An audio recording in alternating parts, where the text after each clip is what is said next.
मरण कंडिका का स्वाध्याय हम कर रहे हैं आचार्य श्री अमित गति सागर जी महाराज द्वारा रचित।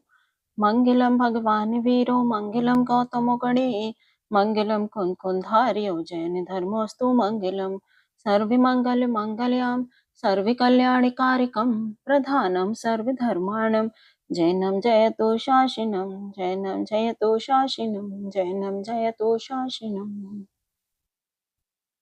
हमारा यहाँ भाव परिवर्तन का वर्णन चल रहा है, उसे ही आगे कंटिन्यू करते हैं।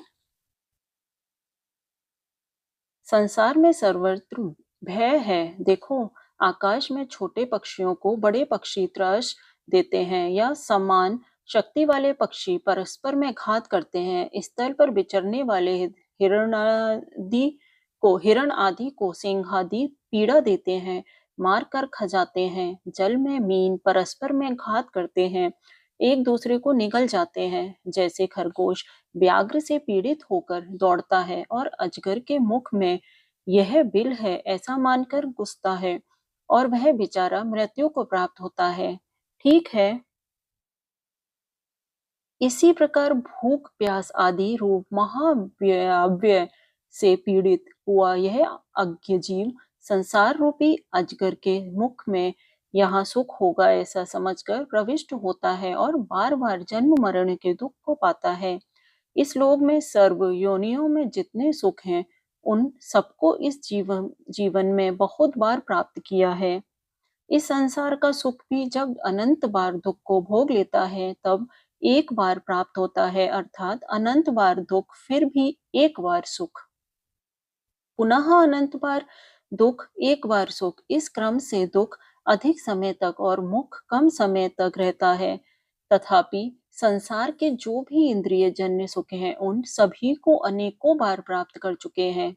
विशेषार्थ संसार के राजा महाराजा विद्याधर देव भोग भूमि संबंधी सुख इस जीवन में अनेकों बार भोग लिए हैं। केवल गंधर्व नारायण प्रति नारायण बलदेव चक्री पंचान उत्तर विमान वासी देव सौधर्म इंद्र इंद्राणी इनके लोकपाल एवं लोकांतिक देव इनके सुख प्राप्त नहीं किए हैं, क्योंकि ये स्थान समेत दृष्टि जीव को ही प्राप्त होता है तथा इन स्थानों को प्राप्त करने वाले जीव आसन्न भव या तत्भव मोक्षगामी है। यह जीव अनंत बार सागर में परिभ्रमण करता है, उसमें कभी 4 इंद्रियों से रहित, कभी 3 इंद्रियों से रहित, कभी 2 इंद्रियों से रहित, कभी 1 इंद्रियों से रहित होकर जन्म लेता है, अर्थात 1 इंद्रिय, 2 इंद्रिय, त्रिइंद्रिय, चतुरिंद्रिय होता है। एक एक पर्याय में अनंतों बार उत्पन्न होता है। सबसे अधिक काल 1 इंद्रिय पृथ्वी कायिक आदि स्थावर में व्यतीत होता है, उसमें कम 2 इंद्रिय में, उससे कम त्रिइंद्रिय में, इस प्रकार भ्रमण करता है। कभी पंचेंद्रिय भी होता है तो उसमें नेत्र विहीन होता है, कभी बहरा, मूक, बौना, पंगु, कुबड़ा, बदसूरत, कर्कश, वाणी युक्त, मूर्ख, चिड़चिड़ा, स्वभाव युक्त, चिपटी नाक वाला, दीर्घ रोगी, व्यसनी, सदा शोक संतप्त, मत्सरी, चुगलखोर, ढग, सठ, सबको बुरा लगने वाला, दरिद्री, गुणों में दोष रखने वाला, छल कपटी, ऐसी ऐसी हीन दीन दुखी पाप में अवस्थाओं को संसार में पाता रहता है। संसार रूपी भयानक जंगल में दुख भार से परवश हुआ यह दीन अनाथ प्राणी भूखा प्यासा थका मंदा हुआ अकेला ही हिरता डुलता रहता है, विश्वास रहे सदा परिभ्रमण कर रहा है। आशा यह है कि मनुष्य पर्याय में भी जन्म लेता है तो सुंदर सुभग धनवान सर्व गुण संपन्न इंद्रियों से विकलता से रहित ऐसा बहुत कम हो पाता है।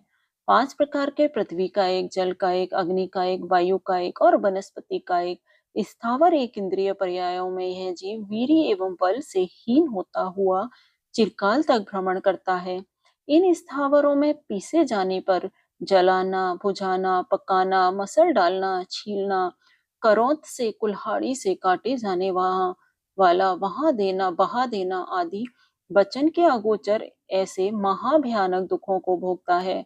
यह संसार विशाल एवं भयावह है। एक नदी है जिसमें पाप रूप जल प्रवाह है, अनेक प्रकार के दुख रूपी महाआवर्त उठ रहे हैं, उसमें यह अज्ञान से आकर डूबता है, प्रवाह में बहता जा रहा है। यह संसार महान स्वरूप है जिसमें इंद्रियों के स्पर्श रस आदि विषयों की अभिलाषा रूपी और लगे हुए हैं, जो बड़ी तेजी से चल रहा है। कुयोनी जिसकी धुरा है, इसमें मिथ्या ज्ञान रूपी तुम्बा है, दुख रूपी कीलों से नियंत्रित है, कसाय रूपी पट्टिका से बद्ध है, जरा और मरण रूपी दो पहिए वाला ऐसा यह संसार चक्रवाहन गाड़ी या रथ है। इसमें आरोहण करके यह चेतना प्राणी चिरकाल तक भ्रमण करता रहता है। गेहूं आदि अनेक अनाज के बोरे आदि भार को ढोने वाला पुरुष कभी विश्राम प्राप्त कर लेता है, किंतु शरीर रूपी भार को ढोने वाला यह संसारी प्राणी कभी भी विश्राम प्राप्त नहीं कर पाता। जैसे नेत्र रहित व्यक्ति जंगल में दुखी होकर भटकता रहता है, वैसे संसार रूपी कानन में यह जीव मोह रूपी महाअंधकार से आवृत हो दुखित मन युक्त होकर चिरकाल तक भ्रमण करता है। मोही अज्ञ प्राणी दुखों से भयभीत रहता है, वह सदा सुख प्राप्ति की इच्छा युक्त हो अज्ञान रूप अंधकार से ढक गया है। ज्ञान जिसका ऐसा होता हुआ हिंसा झूठ चोरी आरंभ आदि पातकों को करता है, अर्थात सुख की वांछा से पाप कर्म निंद कार्य करता है। इस तरह वह हिंसा आरंभ आदि दोष द्वारा नए नए असाता वेदनीय नीच गोत्र नरक आयु आदि पापों का संचय करता है, जिससे कुगति में प्रविष्ट हो दुख से सदा जलता है। जैसे एक अग्नि से निकलकर दूसरे अग्नि में प्रवेश करने वाला सदा जलता रहता है, वैसे एक जन्म में सुख की इच्छाओं से हिंसा आदि करके पाप संचय करता है और दुख ही रहता है, पुनः उन पापोदय से कुगति में जन्म होने के कारण दुखी होता है। सुख की आकांक्षा से युक्त मूढ़ जीव द्वारा तीव्र पाप कर्म का ग्रहण करना और छोड़ना यह कार्य सदा किया जाता है, इस तरह सर्वदा दुखी होता है। इसलिए परम पावन रत्नत्रय रूप मोक्ष मार्ग को नहीं देखता है, नहीं जानता है। इस प्रकार संसार में भ्रमण ही करता रहता है। भावार्थ द्रव्य क्षेत्र आदि परावर्तनों का स्वरूप चिंतन करना, जन्म मरण के दुख इस जीवन में किस प्रकार अनंत बार प्राप्त किए हैं इत्यादि का चिंतन करना संसार अनुप्रेक्षा है। यहाँ संसार अनुप्रेक्षा समाप्त। आगे अच्छा, तो ये हमारा अब आगे लोक अनुप्रेक्षा। इस जीवन में सभी संसारी प्राणियों के साथ संबंध प्राप्त करता है। उस गति में और योनि में भ्रमण करते हुए इसके किसके साथ बंधुता नहीं हुई है, उस सबके साथ बंधुता हो चुकी है, अथवा अन्य गति में जाने पर पहले के बंधुजन कहाँ रहते हैं, अतः बंधु मित्र आदि से मोह ममता करना व्यर्थ है। संसार में जो पहले माता थी वह पुत्री बन जाती है, पुत्र वधु पत्नी हो जाती है, पुत्र पत्नी और बहन पुत्र वधु बन जाती है।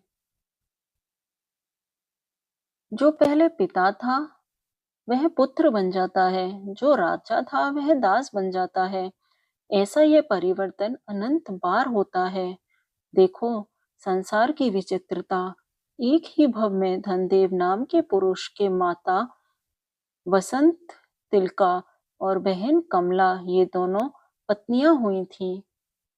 धनदेव 18 नाते की कथा। मालवदेश की उज्जैनी नगरी में राजा विश्वसेन सेठ सुदत्त और वसंत तिलका वैश्य रहती थी। सेठ सुदत्त 16 करोड़ द्रव्य का स्वामी था। उसने वसंतलिका वैश्य को अपने घर में रख लिया। वह गर्भवती हुई और खाज खांसी प्रवास आदि रोगों ने उसे घेर लिया। तब सेठ ने उसे अपने घर से निकाल दिया। अपने घर में आकर बसंतलिका ने एक पुत्र और एक पुत्री को जन्म दिया। खिन्न होकर उसने रत्न कंबल में लपेटकर कमला नाम की पुत्री को तो दक्षिण पूर्व की गली में डाल दिया। उसे प्रयाग का व्यापारी सुकेत ले गया और उसने उसे अपनी सुपुत्र नाम की पत्नी को सौंप दिया तथा धनदेव पुत्र को उसी तरह रत्न कंबल से लपेटकर उत्तर की गली में रख दिया। उसे अयोध्यावासी सुभद्र ले गया और उसने अपनी सुभद्रा नाम की पत्नी को सौंप दिया। पूर्व जन्म में उपार्जित पाप कर्म के उदय से धनदेव और कमला का आपस में विवाह हो गया। एक बार धनदेव व्यापार के लिए उज्जैनी गया। वहां बसंत तिलका वैश्या से उसका संबंध हो गया। दोनों के संबंध से वरुण नाम का पुत्र हुआ। एक बार कमला ने श्री मुनिदत्त से अपने पूर्व जन्म का वृतांत पूछा। श्री मुनिदत्त ने सब संबंध बतलाया, जो इस प्रकार है। उज्जैनी में सोम शर्मा नाम का ब्राह्मण था। उसकी पत्नी का नाम कश्यपी था। उन दोनों के अग्निभूति और सोमभूति नाम के 2 पुत्र थे। वे दोनों परदेश में विद्या अध्ययन करके लौट रहे थे। मार्ग में उन्होंने जिनमती आर्यिका को अपने पुत्र जिनदत्त मुनि से कुशल क्षेम पूछते हुए देखा। तब सुभद्रा आर्यिका को अपने ससुर जिनभद्र मुनि से कुशल क्षेम पूछते देखा। द्वार पूछते देखा। इस पर दोनों भाइयों ने उपहास किया। जवान की स्त्री बूढ़ी और बूढ़े की स्त्री जवान। विधाता ने अच्छा उलटफेर किया है। उस समय पश्चात अपने उपार्जित कर्मों के अनुसार सोम शर्मा ब्राह्मण मरकर उज्जैनी में ही बसंत सेना की पुत्री असंतलिका हुई और अग्निभूति सोमभूति दोनों मरकर उसके धनदेव और कमला नाम के पुत्र और पुत्री हुए। ब्राह्मण की पत्नी व्यभिचारिणी कश्यपी मरकर धनदेव के संबंध से बसंतलिका के वरुण नाम का पुत्र हुआ। इस कथा को सुनकर कमला को जाति स्मरण हो गया। उसने मुनिराज से अणुव्रत ग्रहण किया और उज्जैनी जाकर बसंतलिका के घर में घुसकर पालने से पड़े हुए वरुण को झुलाने लगी और उससे कहने लगी, पहला, मेरे पति के पुत्र होने से तुम मेरे पुत्र हो। दूसरा, मेरे भाई धनदेव के पुत्र होने से तुम मेरे भतीजे हो। तीसरा, तुम्हारी और मेरी माता एक ही है, अतः तुम मेरे भाई हो। चौथा, धनदेव के छोटे भाई होने से तुम मेरे देवर हो। पांचवा, धनदेव मेरी माता बसंतलिका का पति है, इसलिए धनदेव मेरे पिता हैं। उसके भाई होने से तुम मेरे काका हो। छठा, मैं वैश्या बसंतलिका की सौत हूँ, अतः धनदेव मेरा पुत्र है। तुम उसके भी पुत्र हो, अतः तुम मेरे पुत्र हो। यह 6 नाते बच्चे के साथ हुए। आगे, पहला, बसंतलिका का पति होने से धनदेव मेरा पिता है। दूसरा, तुम मेरे काका हो और धनदेव तुम्हारा पिता है, अतः वह मेरा दादा है। तीसरा, वह मेरा पति भी है। चौथा, उसको और मेरे माता एक ही है, अतः धनदेव मेरा भाई है। पांचवा, मैं वैश्य बसंतलिका की सौत हूँ और उस वैश्या का वह पुत्र है, अतः मेरा भी पुत्र है। छठा, वैश्या मेरी सास है, मैं उसकी पुत्रवधू हूँ और धनदेव वैश्या का पति है, अतः वह मेरा सब ससुर है। यह 6 नाते धनदेव के साथ हुए। आगे, पहला, मेरे भाई धनदेव की पत्नी होने से वैश्या मेरी भावज है। दूसरा, तेरे मेरे दोनों के धनदेव पिता हैं और वैश्या उनकी माता है, अतः वह मेरी दादी है। तीसरा, धनदेव की और तेरी भी माता होने से वह मेरी भी माता है। चौथा, मेरे पति धनदेव की भार्या होने से वह मेरी सौत है। पांचवा, धनदेव मेरी सौत का पुत्र है, इसलिए मेरा भी पुत्र कहलाया। उसकी होने से वह वैश्या मेरी पुत्र वधू है। छठा, मैं धनदेव की स्त्री हूँ और वह उसको उसकी माता है, अतः वह मेरी सास है।